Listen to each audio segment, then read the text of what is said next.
Gospel today comes from the Gospel of Luke, and there we hear the perhaps familiar story of Jesus' temptation. After his baptism, Jesus, full of the Holy Spirit, returned from the Jordan and was led by the Spirit into the wilderness, where for 40 days he was tempted by the devil. He ate nothing at all during those days, and when they were over, he was famished. The devil said to him, "If you are the Son of God, command this stone to become a loaf of bread." And Jesus answered him, "It is written, one does not live by bread alone." The devil led him up and showed him in an instant all the kingdoms of the world. And the devil said to him, "To you I will give their glory and all this authority, for it has been given over to me, and I give it to anyone I please. If you then will worship me, it will all be yours." Jesus answered him, "It is written, worship the Lord your God and serve only him."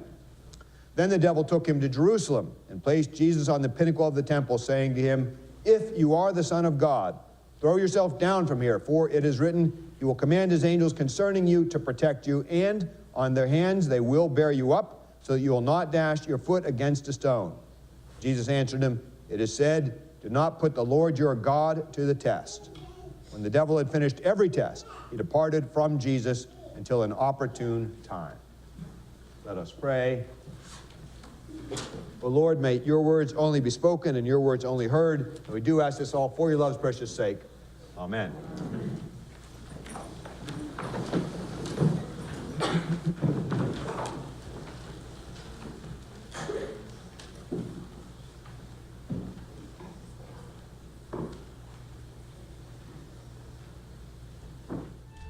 Space, the final frontier. These are the voyages of the starship Enterprise. Her ongoing mission, to explore strange new worlds, to seek out new life forms and new civilizations, to boldly go where no one has gone before. Okay, one of these days we'll get it so we can actually hear it, but hopefully you recognize that. I think a great many of you will. Space, the final frontier, right? Many of us have grown up with that in some version of the Star Trek series. And, and that was an exciting show. It captured the imaginations of a whole lot of people, and still does to this day. And part of what made it so exciting is that it was built on the promise of science. And when you think about science, you think about something that's making new discoveries, right? That's part of that opening. We're discovering bold new worlds. And that's part of the excitement of that show. Part of the joy of that show is this profound sense of discovery. And it's not just a sense of discovery, it's a sense of moving forward, of making progress. And that progress, that just feels good. And there's a sense that what's being discovered, it's true. And because it's true, it brings life. And so the life that we find in Star Trek is an exciting life. And so many of us in this day and age, this sort of captures the spirit of our age and our relationship to science. And it's a beautiful relationship because science is a beautiful thing. We're excited about science. Science brings life. Science moves us forward. It brings progress. It enables these incredible discoveries. So on the one hand, we have science, and science is all these things. On the other hand, we have faith. And when we think about faith, we often think about the exact opposite. We think about something that's way back there that's really kind of primitive. We think about something that's sort of stuck and stultifying, stunted, stuck in an old model where there's really no room for discovery. All there is conformity. You just got to conform to what's being done everywhere else. And that doesn't really leave much room for discovery. There's no sense of progress, of forward movement. And instead of it being true, science, it just seems true. Often the things that faith asks us to believe seem false. That sort of creates a little turmoil inside of us, a sense of hypocrisy, which is one of the reasons a lot of people want nothing to do with religion, because they just feel like they're a little too honest for that. And in truth, maybe there's something to that. And then because religion can seem sort of backwards, primitive, stunting, false, rather than bringing life, it can actually be something that seems like it stands in the way of life, that gets in the way of a life that we really want to live, that we see other people living. And instead of God brightening our day, God seems like sort of the cosmic killjoy. And that's too bad. Because the simple truth is, and this is one of my contentions in this series, the simple truth is that everybody worships something. And I'm gonna say what I mean by that, develop that a little bit. And there's no more important question of what it is. There's no more in question of what it is that we choose to worship. Now, interestingly, in the pages of the Bible, the word person is never applied to God. An interesting thing, that the word person is never applied to God. And so there may well be other ways of conceiving of God. And so one of my favorite descriptions of God simply describes God. Well, it comes from Martin Luther. Martin Luther says this of God, describes God like this. God is the one to whom your heart clings and entrusts itself. So God is the one to whom we give our hearts. Is the one or the thing or whatever it is that God is, to which we entrust ourselves completely. And so whether we're mindful of it or not, whether we're aware of it or not, whether we go to church or not, there's something in our life to which we've given our hearts and around which we organize our life. Now that may or may not be working for us because it never been raised to the conscious level, but there's something in your life and in my life that we have entrusted, which we've entrusted our hearts. It's our nature as human beings. And we've organized our life around that thing. All our life is pretty much lived in service to that thing. And we believe that in some way, shape, or form, that thing is going to take us to where we want to go. Whether that's been true or not, that's how we all live our lives. A guy by the name of Neil Gaiman has written a number of books. He wrote a book called American Gods. American Gods has very strong content. Let me just warn you that right up front. But it is a profound meditation on the state of spiritual life in the modern world. And in this book, the main character is a guy by the name of Shadow. And Shadow says this. He says, people believe. It's what people do. They believe, and then they don't take responsibility for their beliefs. We never become mindful of what we believe. People imagine, and people believe, and it's a rock-solid belief that makes things happen. In other words, what we believe is what makes everything else happen in life. What we've entrusted our hearts to, that's what shapes everything else. That's what forms us. That's what forms our relationships. And so we either raise that to the level of mindfulness, become responsible for it, or we let it unconsciously drive us in everything else we do and shape us, and not just us, but our relationships, and not just our relationships, but also the world. And so it becomes, again, there becomes no more important question than what we worship. And reflecting on this, developing this a little bit further, a guy by the name of David Wallace. David Wallace was described as the most brilliant writer of his generation. Some of you know David Wallace. David Wallace was not a Christian by any stretch of the imagination, and in fact, he committed suicide. But I think it just makes his words all the more poignant when he writes this. He says, here's something that's true. In the day-to-day trenches of adult life, there is no such thing as atheism. Everybody worships. There is no such thing as not worshiping. Everybody worships something. The only choice we get is what we'll worship. And an outstanding reason for choosing some sort of God or spiritual type of thing to worship is that pretty much anything else will eat you alive. And then he reflects on some of the things to which people give their hearts, some of the things that become gods for all of us, whether we see them as that or not. That is, in fact, how they function in our lives. If you worship money and things, if they are where you tap real meaning in life, whether consciously or not, then you will never have enough. Never feel you have enough. It's the truth. Worship your body and beauty and sexual allure, and you will always feel ugly. And when time and age start showing, you'll die a million deaths before they plant your body in the ground. And any of us who have been a part of the fitness culture, we know how true that is. I mean, I remember as a bodybuilder right before a contest, and it embarrassed me a little bit now that I was a bodybuilder once, but I was.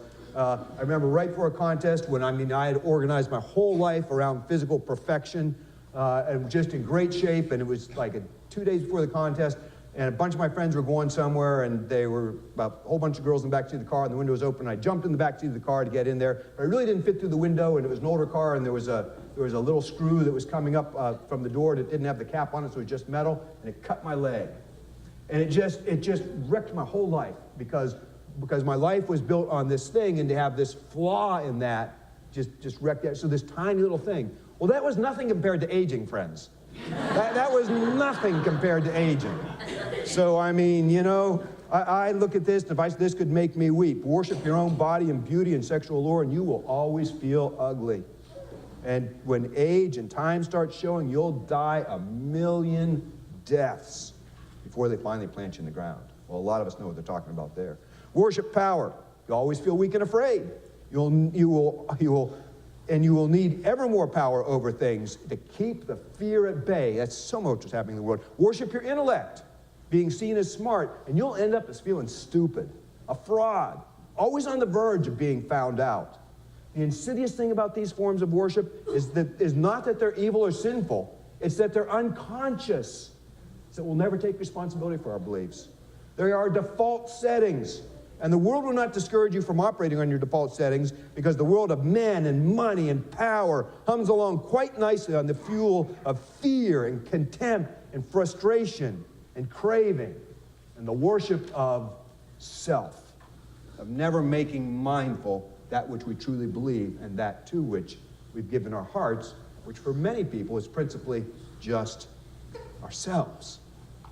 So you see, there becomes no more important question than the question of who and what it is they'll worship. It's not an option whether or not we'll worship. You worship something. You organize your life around something. I worship something. I organize my life around something. And the only question is what that thing will be. And the beauty of getting God right, if God can be got right, is that it will uplift us and make us better. And anything else will demean us and belittle us and diminish us. And not just us, but our relationships, and not just our relationships, but the world. But we find ourselves in this terrible situation because we know we need this higher something that leads us into the fullness that we know that's out there, but most of our conceptions of God are just too small for that. And if we're sort of honest, they really don't work all that well. And so we have these things that we've been taught, that we've been told, and we feel we have to uphold these things and stick to them, but they don't bring us the life that we hope that we would find in religion. A guy by the name of J.B. Phillips, who was actually a bishop in the Episcopal Church, and this was in the 60s when he wrote this. He says, "It's obviously impossible for an adult to worship the conception of God that exists in the mind of a child of Sunday school age, unless that person is prepared to deny his own experience of life." And yet that's what a lot of us do. We have this idea of God that we learned way back when, and we've never thought about more deeply. We just accept it, and because it doesn't really prove true, it doesn't really engage or compel us, and it slips onto the back burner of our life. And so something else begins to organize our life. And frankly, that won't work very well. Again, that's why there's no more important question than this question, and not just for you, but for the whole world. He goes on to say, men and women today are living often with inner dissatisfaction without any faith in God at all. This isn't because they're particularly wicked or selfish, as the old-fashioned would say, godless, not because they're godless, but because they have not found with their adult minds a God big enough to account for life, big enough to fit in with this new scientific age, big enough to command their highest admiration and respect, and consequently, their willing cooperation. Oh, it's just so good. And then he goes on to conclude and just listen to this. If it is true that there is someone or something in charge of the whole mystery of life and death, we can hardly expect to escape a sense of futility and frustration until we begin to see what that larger thing is like and what his or her, or however you describe it, purposes are. Now think about that. Many of us feel a sense of frustration on some level. Many of us feel a sense of futility on some. And we think that frustration comes, we're frustrated by politics in America, frustrated by the Republicans or the Democrats, by Hillary or Donald. We're frustrated by our inability to lose a few more pounds. It's that last couple pounds are sticking on us. That's where our frustration comes from, we think. Our frustration comes from the state of the market since the start of the new year. Holy cow, that's... But maybe underneath it all, our frustration is not any of those things. It's simply that we do not know the one true God or understand that one's purpose for your life and my life and for the world. And if that being is out there, if that something that is larger than everything is out there, And if there's some organizing principle out there, as long as we don't know what that is, we're always going to be running against, as we've said, the grain of the universe. And of course that's going to result in frustration and futility. Now that doesn't get changed overnight. But what I'm suggesting is the only way out of that is to know the one true God and organize our life around that being. And so how do we do that? How do we begin to discover God for who God really is, not just who people have told us that God is? And I actually think that today's gospel reading gives us a pretty good indication for that. Because in today's gospel reading, it is the story of temptation, it's the story of Jesus resisting, but it's also the story of Jesus acquiescing. It's the story of Jesus being led. It's a story of Jesus following a desire. And what he's acquiescing to is the power of faith. What he's being led by is the power of faith. Where his desire is coming from is from his faith. And his faith is leading him into the wild. And what is the wild? What is the wilderness? But the place of discovery. It's the place where no person has been before. It's the bold frontier to go where no one has gone before, out into the wilderness.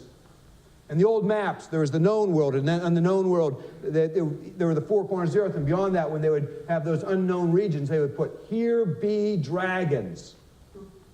Well, Jesus was going where the dragons were. And as it turns out, perhaps not literally, but he did find dragons there.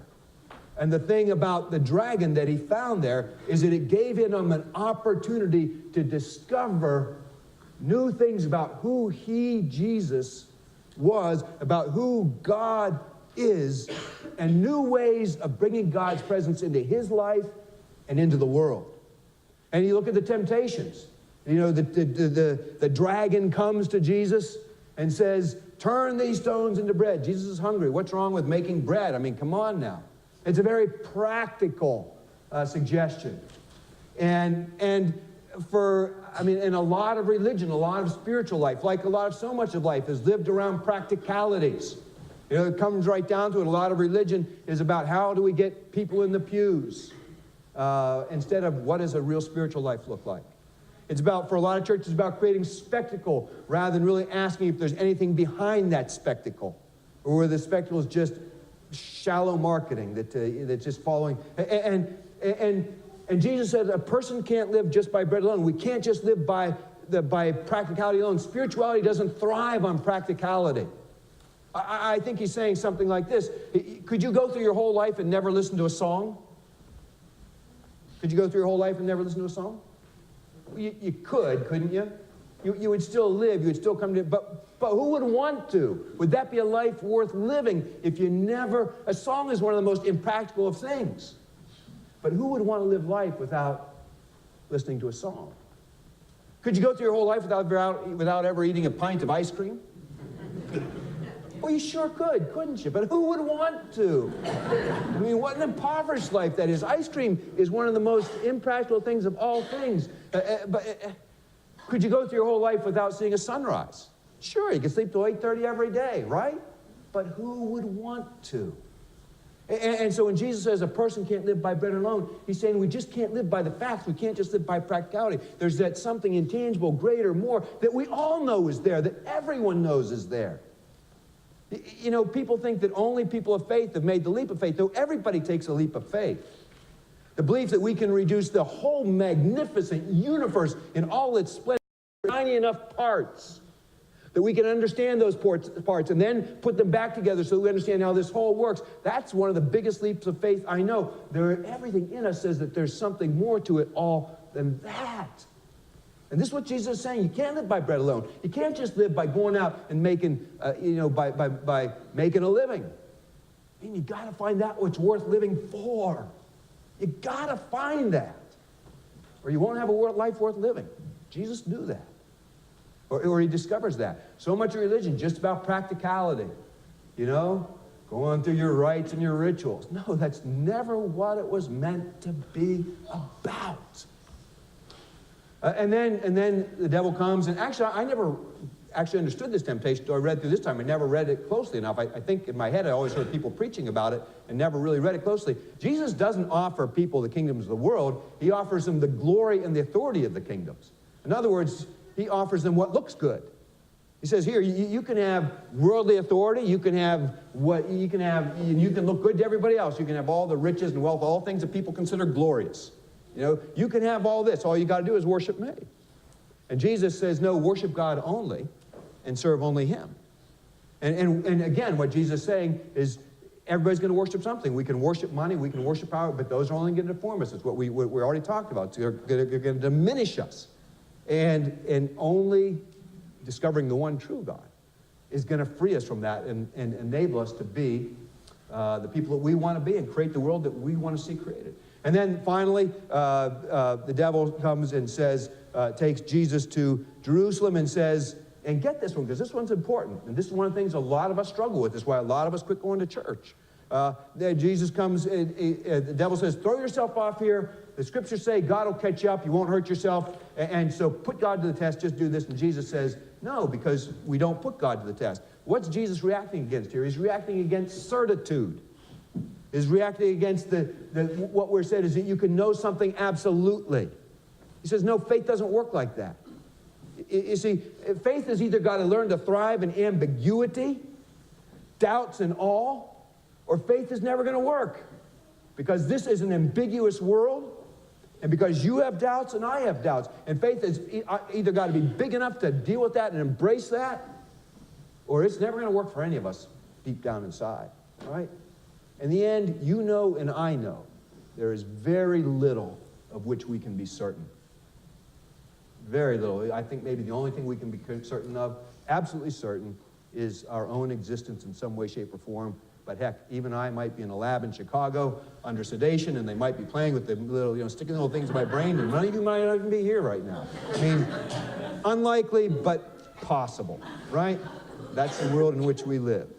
And so, our faith either has to be able to deal with that, or it won't be a true faith at all. And so Jesus, because he is willing to venture out into the wilderness, because he is willing to leave these old forms of knowing God and knowing life behind, he's able to discover God in new ways through his interaction with the dragon. And this then enables him to go forth into the wilderness in the 3 years of his public ministry and live a kind of life that the world had never seen before, in which people found so compelling that they followed him, and which people find compelling still, a way of life that would change the world forever and change the Western world for good in all kinds of unbelievable ways. And then that becomes a challenge for us, is to have the courage, to have the bravery to leave the old country behind and to launch out into the wilderness and to learn to see God anew, to learn to see God for who God really is. For most of us, the old country, the familiar country, the comfortable place, is that old model of God as the monarch, as the white male with the long beard who sits on top of it all, controls everything, judges everything, distant, not messed up at all by the imperfections of this world, remains somehow separate from all that. But that's really a product of the Enlightenment. That's really a product of 18th, 19th century. Before that, there were other ideas and notions of God that tempered all that. And so we might need to get away from some of that and rediscover who God is. And the exciting thing is that we live in a time when those discoveries are happening all around us, and they're coming from broken areas of life. They're coming from the margins of life. They're coming from people who've gone through struggles. And what we're finding in new ways is how liberating God can be, how gracious God can be. And in that liberating, gracious power of God, we find a meaning for existence that frees us up from our own little selves and brings a joy of discovery that is just unbelievable. I love science. This last week, you know that they found gravitational waves that prove I don't understand any of it, but I still think it's one of the coolest things ever. But as cool as that is, that doesn't move me to tears. I mean, it might move some, but that doesn't move me to tears. When, because of my faith, because I come to realize something about myself, and maybe something good, maybe something that needs to be changed, and maybe I'm able to change that, so now my relationships work better, and I understand that I have, that kind of knowledge moves me to tears. You see, that's the kind of discovery that faith offers. Every bit as important as scientific discovery, every bit as joyful, every bit as moving, every bit as necessary And so I hope that you're up to the journey. I hope that you will make a point of being with us for the next 4 weeks as we take a hard look at who God is. That we would be freed from all those things that we might be worshiping that are not working for us, that aren't taking us where we want to go. That deep in our gut, we know that our life as it is just is not the life that we want. And the reason that is that we're serving, whether we admit it or not, whether we're conscious of not, whether we're aware of it or not, we're serving a false god. A person by the name of Elizabeth Johnson, who wrote the book She Who Is, a fantastic book, just like a grenade going off in my life when I read it, but again, very constructive, took me to a new place. She says that what's happening in the spiritual world is we're finding freedom from debilitating models of reality, which I love that, and from social roles, debilitating social roles. We're finding new ways of entering into saving relationships, saving ourselves, saving our cultures and societies, saving our planet. And then she says this, and again, I think no truer words were ever spoken. The challenge facing us is whether we will suffocate in the tiny hut of our own little selves or advance through the door of our knowing and acting into uncharted, unending adventure of exploration into God, whose silent immensity we can trust absolutely. That's the journey, friends. There is no more important journey or decision you will ever make. Everything rests on it.